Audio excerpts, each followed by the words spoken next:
Welcome to my channel. I had always considered myself a fairly ordinary guy. My name is Ryan, I'm 21, and I live in a small 2-bedroom apartment in the city with my roommate Jason. By day, I worked at a local bookstore, a cozy, quiet place where the scent of old paper and coffee mixed into a comforting routine. My life was predictable, uneventful, and, to be honest, a little boring. But that predictability was shattered one Friday evening, all because of a trick that seemed harmless at first.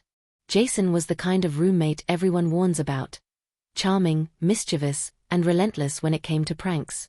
He had an uncanny ability to read people, to push their buttons in ways that left them both annoyed and reluctantly entertained. He often teased me about my neatness, my shy demeanor, and occasionally, my secret fascination with fashion. He didn't know I sometimes experimented in private, slipping into some of my sister's old dresses or trying makeup when I was alone, but he would have found it hilarious if he had. That night, the apartment was quiet. Jason had gone out with friends, leaving me to enjoy my usual Friday ritual, ordering takeout, curling up with a book, and savoring the solitude. Or at least, that was the plan. I had just settled into the couch with a mug of tea and a light thriller when I heard a faint rustling from Jason's room. I assumed he had forgotten something, but when I glanced over, I realized something was off. His door was slightly ajar, and a small, ornate box sat on his desk, shimmering under the dim light. Curiosity got the better of me. I stood and approached cautiously. There was a note taped to the box in Jason's unmistakable scrawl, "For Ryan, don't blame me if this changes your life." My pulse quickened. Knowing Jason, it could be anything. A harmless prank, some weird gadget he bought online, or something far more elaborate. I hesitated, then opened the box. Inside was a delicate, shimmering pendant, unlike anything I had ever seen.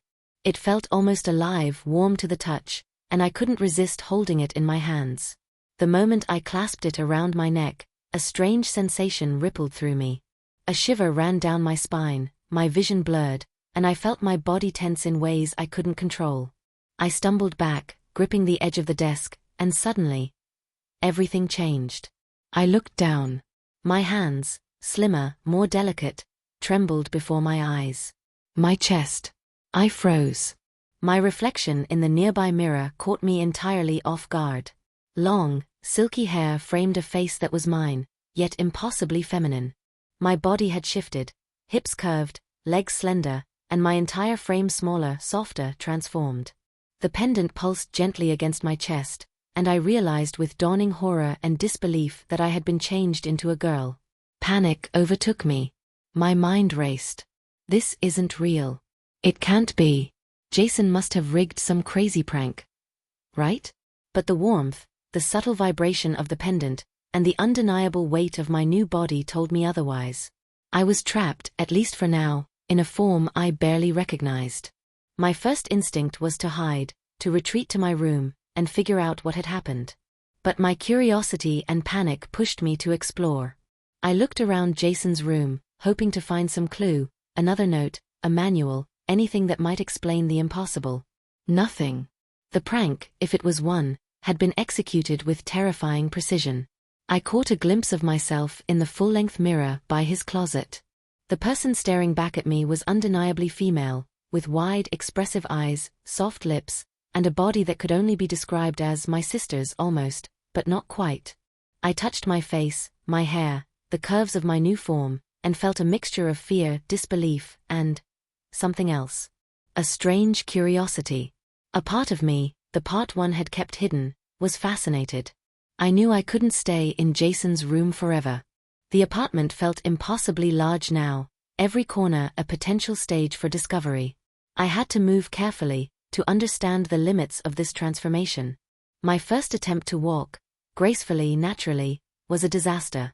The weight of my new hips, the unfamiliar length of my legs, and the delicate balance required sent me stumbling into a chair.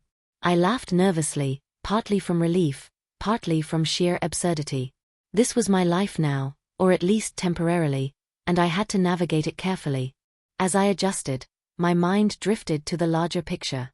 Jason was bound to return soon. How would he react? Would he find this funny, terrifying, or something else? And what about my life outside the apartment? School, work, friends, they all expected Ryan, not me. I sank onto the bed, running my fingers through my new hair, and tried to steady my racing heart. The truth was impossible to ignore. I was no longer a boy. The trick had worked, or perhaps, the pendant had worked. Jason had played a prank, yes, but the consequences were all too real. And deep down, I couldn't help but wonder, what would it be like to experience life as this? As her? Fear and excitement tangled in my chest as I considered the possibilities. Could I hide this? Could I reverse it? Or was I destined to navigate this new reality, one delicate high-heeled step at a time? The apartment was silent, the city lights casting faint patterns across the floor. And in that quiet moment, I realized the adventure, terrifying, exhilarating, and utterly unpredictable, had only just begun. The first hours after the transformation were a blur of panic, awkwardness, and frantic curiosity. I had no idea how long the change would last. Every movement felt foreign. Every reflection reminded me of the person I wasn't, or perhaps the person I was becoming. My hands fidgeted with my new hair, tugging at the silky strands as I paced the apartment, testing my balance in unfamiliar heels I hadn't even chosen yet but were somehow already on my feet, likely part of Jason's elaborate prank. I tried to calm my racing thoughts. Think, Ryan. You can't panic. Jason's out. He probably expected this reaction. You need a plan. I glanced around the apartment for clues, anything that could help me reverse this or at least understand it. But there was nothing, just the pendant glimmering softly against my chest. I touched it instinctively, and a strange warmth spread through me, making it impossible to think clearly. Hours passed, or maybe minutes. I lost all sense of time, and I realized I had to adapt. The apartment, which had always felt safe, now seemed like a stage. Every sound, every shadow, every creak could betray me. I experimented with my movements, learning to walk in the heels, to balance with the subtle sway of hips I'd never had. It was harder than it looked. Every stumble, every misstep, sent a wave of embarrassment coursing through me. But there was also an undeniable thrill, the thrill of discovering a side of myself I had never explored. By the evening, I had made tentative progress. I managed to navigate the kitchen without toppling a chair, and I even experimented with the pendant's mysterious glow, trying to understand its limits. It seemed attuned to my emotions. If I was afraid, the glow intensified. If I was curious, it pulsed gently, almost soothingly. There was no manual, no instructions. Just me, my new body, and the lingering prank that Jason had set into motion. Then came the first real challenge. My phone buzzed with a message from my girlfriend, Isabella. She didn't know about my occasional crossdressing experiments, but now, with my body completely changed, I couldn't tell her the truth. Not yet. Not like this. Her text read, "Hey, I was thinking we could meet tonight. Want to grab dinner?" Panic shot through me. I couldn't show up as myself, or as Ryan. My mind raced for a solution. Could I convince her I was sick? Or would that raise suspicion? The thought of lying to her twisted my stomach, but worse was the fear of revealing the transformation. If she saw me like this, would she accept it? Reject it? Laugh? Cry? The uncertainty was agonizing. I spent the next hour experimenting with outfits, trying to pick something that might pass as casual yet unremarkable. I ended up in a simple dress, something Emily. No, I wouldn't normally wear, but it had to do. I practiced my voice, softening the pitch, mimicking the tone I thought sounded natural for this new identity. Every word felt alien, every gesture measured. By the time Isabella arrived, I was exhausted, tense, and more aware than ever of how delicate this deception had become. She knocked softly, and my heart leapt. I opened the door, forcing a casual smile. "Hey, Isabella. Didn't expect you so early." She raised an eyebrow but smiled. "You said dinner, right? I brought us something light." I stepped aside, letting her in, my legs trembling slightly from nerves and the unfamiliar balance of the heels.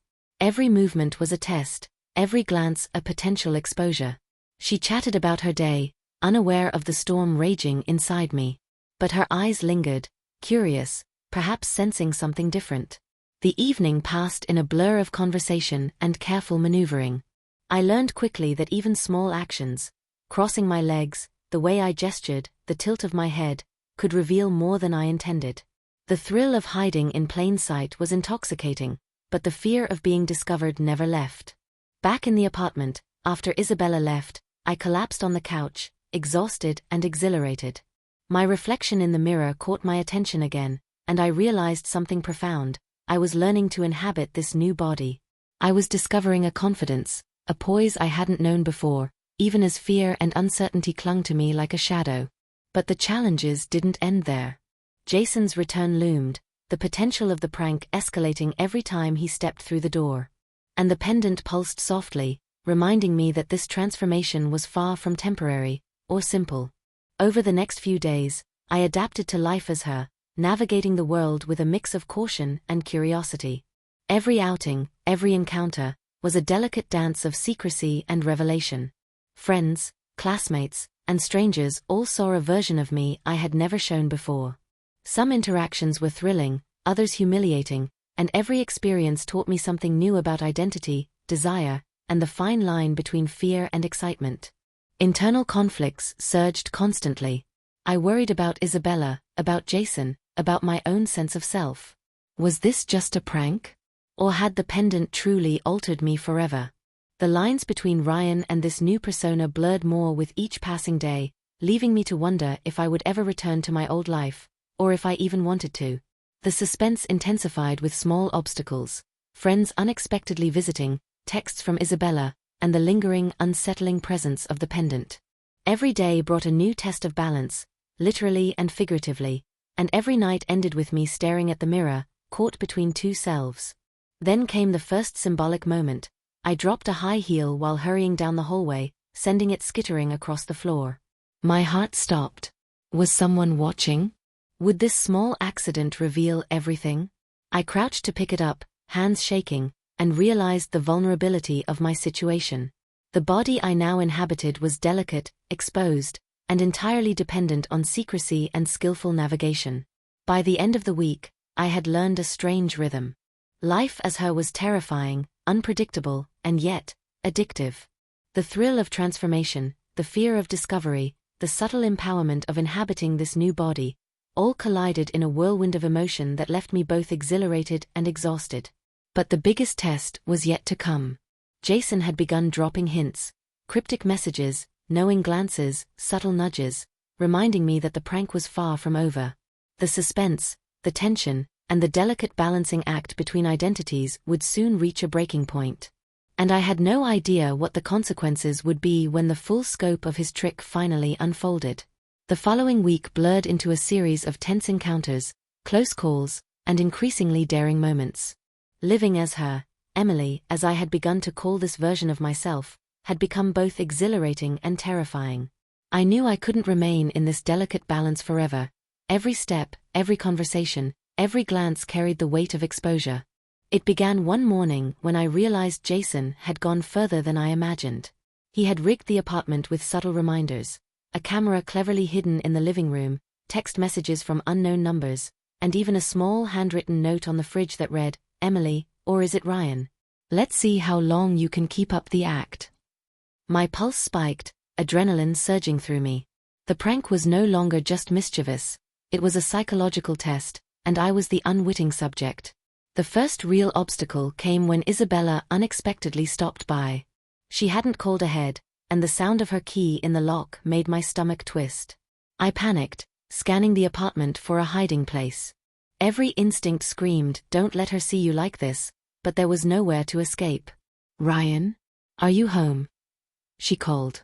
I swallowed hard and stepped out from behind the couch, forcing a smile. "Hey, yeah, just, doing some reading." My voice, high-pitched, delicate, sounded alien even to me. I watched her eyes narrow slightly, curiosity and confusion mingling there, and I felt a spike of fear. Would she recognize the difference? Would she see past the act? Isabella moved closer, and the tension thickened. She reached for my hand, Emily's hand, and I froze. The contact sent a shiver through me, a reminder of how foreign this body felt. I struggled to keep my composure, forcing a laugh and stepping back. "Focus, Ryan. You can do this." But Jason's trap didn't end there. That night, I returned home to find a small envelope slid under the door. Inside was a set of instructions, challenges really, designed to push me further into this transformed life. Each task forced me to engage with the world as Emily, to navigate social situations, flirtations, and subtle moral dilemmas I had never faced as Ryan. The first challenge was a dinner party. Jason had somehow invited several friends under the pretense of celebrating a birthday. They didn't know me as Emily. I had to attend, maintain the persona, and avoid revealing my secret. My heart pounded as I prepared, choosing an outfit that was stylish but not overly conspicuous, applying makeup with trembling hands, and practicing a voice that sounded natural. Arriving at the party was a nightmare of tension. Every laugh, every conversation, every sideways glance threatened to expose me. I tripped slightly on the threshold, a heel slipping, and felt a rush of embarrassment wash over me. One of the guests raised an eyebrow, but I forced a smile, turning the mishap into a casual laugh. Throughout the evening, I felt the duality of my existence pressing down. Ryan's instincts, logic, caution, restraint, battled with Emily's curiosity, confidence, and newfound sense of self. I danced, laughed, and engaged in conversation, all while carefully maintaining the illusion. But the longer I stayed, the more dangerous it became. I could feel Jason's gaze in the crowd, sharp and calculating, and I realized this was more than a prank. It was a test of identity, courage, and control. The tension reached a peak when Isabella arrived unexpectedly, curious about the party. Seeing me as Emily, she froze for a moment, eyes wide with confusion and surprise. My heart hammered in my chest. Could I explain? Could I hide? Could I maintain the illusion without shattering everything? I forced a smile and introduced myself as Emily. Hi, I'm, Emily. My voice cracked slightly, and I prayed she would believe it was just someone else, a friend of Jason's. She hesitated, searching my face for familiarity, and I felt a wave of panic. Jason, ever the manipulator, watched silently from across the room, a smirk tugging at the corner of his lips. I knew he had orchestrated this moment to see how far I could go, how convincingly I could inhabit Emily. The stakes had never been higher. Then came the symbolic moment. A gust of wind from an open window caused my wig to shift, revealing a few strands of my original hair underneath. My heart stopped. Every eye turned in my direction. Isabella gasped softly, and I froze, my mind racing. I could feel the weight of exposure pressing down, threatening to undo everything I had struggled to maintain. I grabbed the edge of the table for support, trying to discreetly adjust the wig, and realized the gravity of my situation. This was no longer a playful prank. It was a full-scale transformation, both physically and emotionally. I was living as Emily, and every misstep carried consequences I had never imagined. The night escalated further. Jason, seeing the tension reach its peak, decided to push the limits. He orchestrated a small accident, causing a glass of red wine to tip over near Isabella. I reacted instinctively, diving forward to prevent it from spilling, my movement graceful yet unnatural. In that moment, I realized just how far I had adapted to Emily's body, how much I had internalized her movements, her poise, her presence. But the adrenaline surge brought new challenges. A guest complimented my outfit, and I felt a strange thrill mingled with fear. Every interaction tested my ability to maintain the persona, and every glance in the mirror reminded me of the duality of my existence.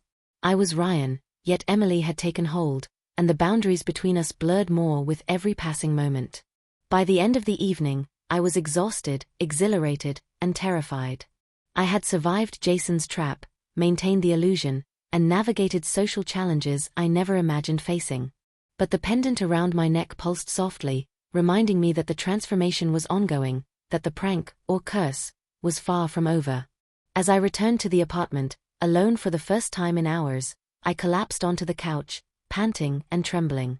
The reflection in the mirror caught my eye, and I realized that Emily had become more than a disguise. She was a part of me, a new identity I couldn't ignore. And then, a soft knock at the door froze me. Another envelope slipped under, another challenge, another escalation. Jason's games were not done. The suspense, the fear, the thrill, all of it was about to intensify, and I had no idea what awaited me next. I sat on the edge of my bed, my fingers tracing the delicate pendant that had started it all. The apartment was silent, except for the occasional hum of the refrigerator and the faint city sounds drifting through the open window. But the calm was deceptive. The tension, the fear, the thrill, all of it still clung to me like a second skin. I glanced at the mirror. Emily stared back. Her eyes, my eyes, were wide with uncertainty, her lips slightly parted, her body poised yet vulnerable. I reached out and touched the glass, half expecting it to shatter or to reveal Ryan once more. But the reflection didn't change. The transformation was no longer just temporary. It had become tangible, undeniable, and terrifying. The soft knock on the door echoed in my chest. Another envelope had slid under the threshold while I was lost in thought. My pulse quickened. I knew, instinctively, that this wasn't just another challenge. Jason's games had escalated, and I had no idea what awaited me on the other side of the door. I hesitated, my mind racing through possibilities. Would it be another social test? A trap designed to expose me to Isabella? Or something far worse? My fingers trembled as I reached for the envelope, sliding it open with a mixture of dread and anticipation. Inside was a single note, written in Jason's unmistakable hand. Time to choose, Ryan. Or should I say Emily? The world is watching. Can you survive it, or will you be caught? A shiver ran through me. The implication was clear. This was no longer just a prank. The stakes had skyrocketed. My life, my identity, my secrets, they were all hanging by a thread, and every choice I made could tip the balance. I sank onto the bed, the reality pressing down like a weight I couldn't shake. For the first time, I realized that being Emily wasn't just about costumes or makeup. It was about navigating a life that was both exhilarating and terrifying, a life where every interaction carried the risk of exposure. Every laugh, every glance, every whispered conversation could reveal me, could unravel everything I had worked to hide. And then, the phone buzzed. A message from Isabella. Can we talk? I feel like something's different. My heart stopped. Had she noticed? Was the transformation slipping through my carefully maintained facade? I stared at the screen, frozen, unsure whether to respond, to explain, or to hide. The fear of rejection clashed with the thrill of discovery, leaving me paralyzed.